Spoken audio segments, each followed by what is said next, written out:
welcome to A&E TV. Today we're joined for morning coffee by Rana Nawas, the founder of When Women Win podcast. Good morning. Good morning. Thanks for joining us today. Would you like to kick things off by talking us through your morning routine?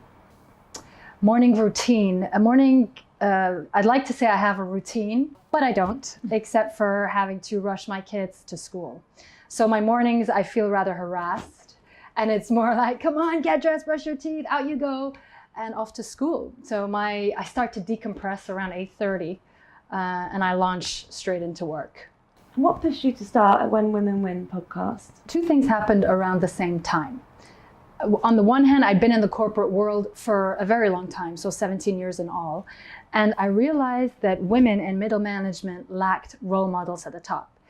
So there are very few senior women, and those that are around travel an awful lot, especially in this region where in Middle East and Africa, and if you're Dubai based, you generally have a regional role.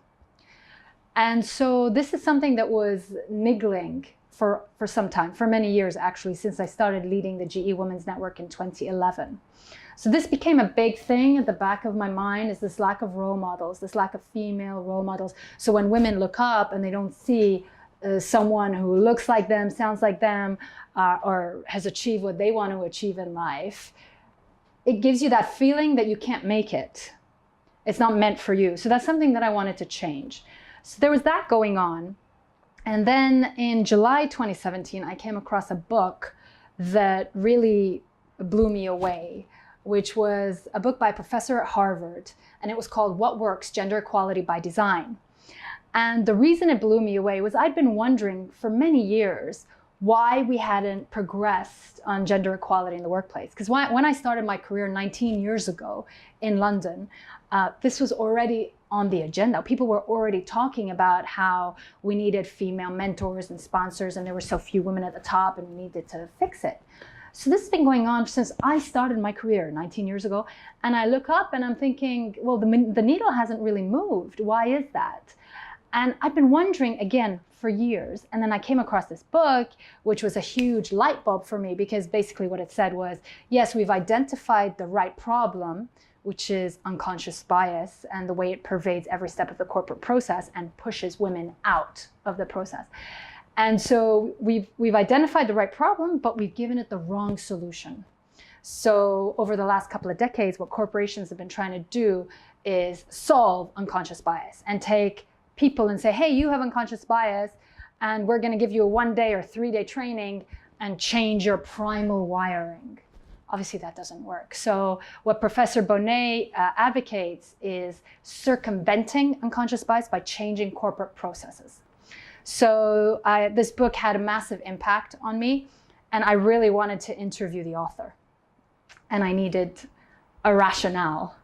And I felt a bit silly saying, hey, Professor Bonet of Harvard, I'm this curious lady in Dubai, and I'd really like to learn more because I'm very passionate about supporting women in the workplace. I wasn't sure how that would go down. I imagine that she gets requests like this all the time.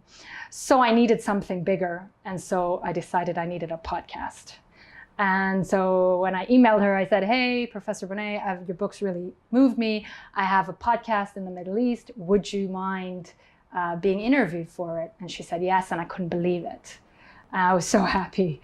And then I realized, I better start a podcast. That's hilarious. And that's exactly what happened. So it all started with one book. One book that changed my life, yeah. Amazing. And what's been the biggest challenge you've had to overcome to get where you are today? In terms of content creation, the challenge has not been what I thought it would be. So when I started the podcast, I was like, where am I going to find all these female role models? And actually, what I found is there are so many incredible women out there. So many ordinary women doing extraordinary things. So many powerful stories. So the major content challenge I've had is which of these women to put on the show. Because I get about 10 recommendations a week from listeners, from women themselves, from PR companies, from guests on the show. So it's like, well, how do I whittle it down, and what's the editorial narrative?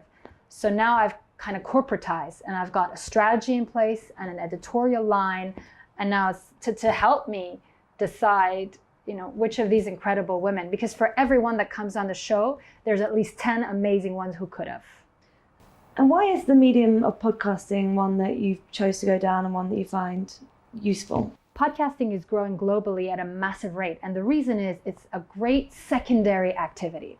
So 77% of people who listen to podcasts do so on their commute. And there's very little else you can do. I mean, yeah, you can listen to radio. It essentially is radio, but it's radio on demand, content that you have chosen. And a lot of people listen to it for self-development, to grow and learn, some to be entertained. Whatever your motivation, a lot of people find it a great secondary activity during their commute. And who is the person who inspires you the most? I meet incredible women on a daily basis, and I'm super extrovert. So I get my energy from other people. And I've created this world for myself where I'm surrounded by women who inspire me every day. And truly, I mean that. I'm not being poetic. I'm not a poet. It really is the everyday working mom who's keeping it together on a daily basis, who gets her kids to school, who works a corporate job or an entrepreneur, and who has time and energy at the end of the day for other relationships, whether it's her spouse or her friends or kids or her mom, whatever it is. These are my heroes. Do you have a motto that you live by?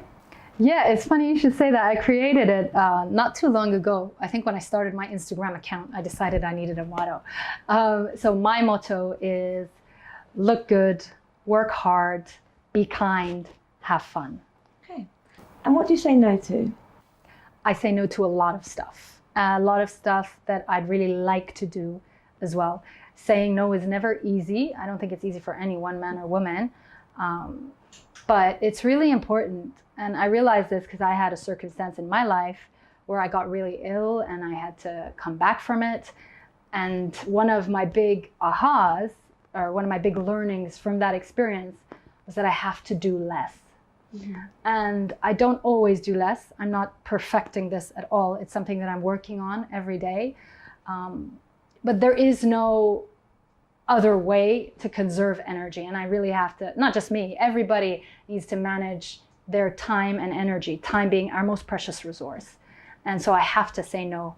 And that's been a really tough journey for me, learning, first accepting that I have to say no, because it's easy to say no to stuff you don't want to do. The bigger challenge is when it's stuff that you'd really like to do, and then taking a step back and saying, okay, look, my capacity is this much.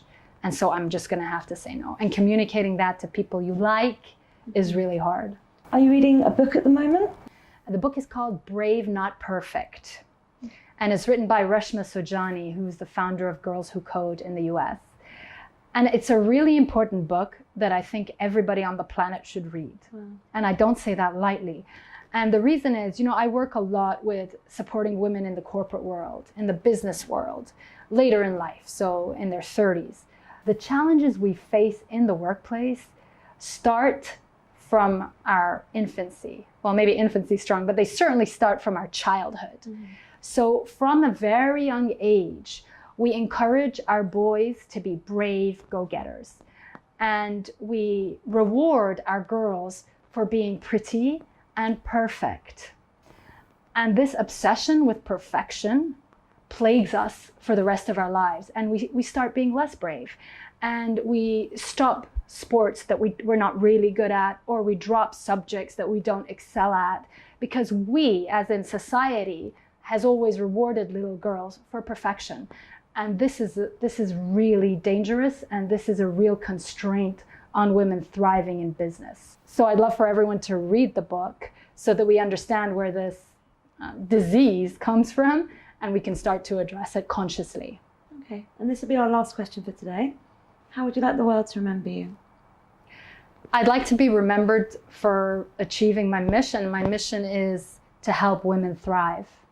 So I hope when I die, when people talk about Rana Nawas, they'll be like, oh, it was that woman who helped women thrive. I'm sure. And podcasts will be around for ages, so they'll outlive us all. Hopefully, yeah. Evergreen content, as they say. Well, thank you so much for joining us today. Thank you for having me. And thank you for watching. We'll see you next time.